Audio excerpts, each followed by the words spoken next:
फूलनगर में एक सिंड्रेला नाम की एक लड़की रहती थी। सिंड्रेला के माता पिता की मृत्यु उसके बचपन में ही हो गई थी, जिसके बाद सिंड्रेला अपनी नानी के साथ रहने लगी। सिंड्रेला की नानी के पास इतने पैसे नहीं थे कि वो उसे अच्छे कपड़े और खिलौने लाकर दे सके। सिंड्रेला को हमेशा से ही एक लाल फ्रॉक खरीदने का सपना था, लेकिन उसकी नानी बस इतना ही कमा पाती थी जिससे उन्हें रोज का भोजन मिल जाया करे।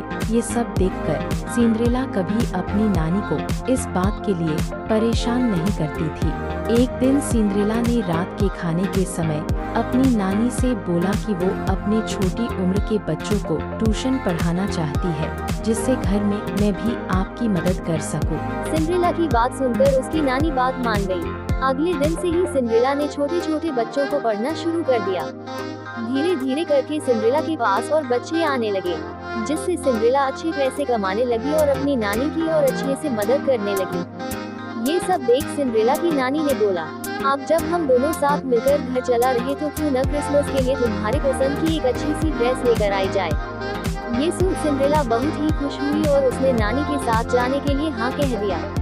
उसी रात पास में लगे एक मेले में दोनों सिंड्रेला के लिए एक ड्रेस खरीदने गए। पूरा मेला देखने के बाद सिंड्रेला को कोई भी ड्रेस पसंद नहीं आई। फिर अचानक से उसकी नजर दूर बैठे एक बुजुर्ग पर पड़ी।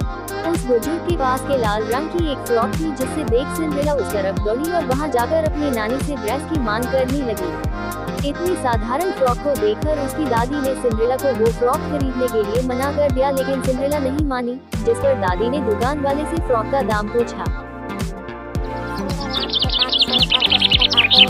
दुकानदार से उस ड्रेस का कीमत पूछा तो दुकानदार ने उसका कीमत 600 रुपया।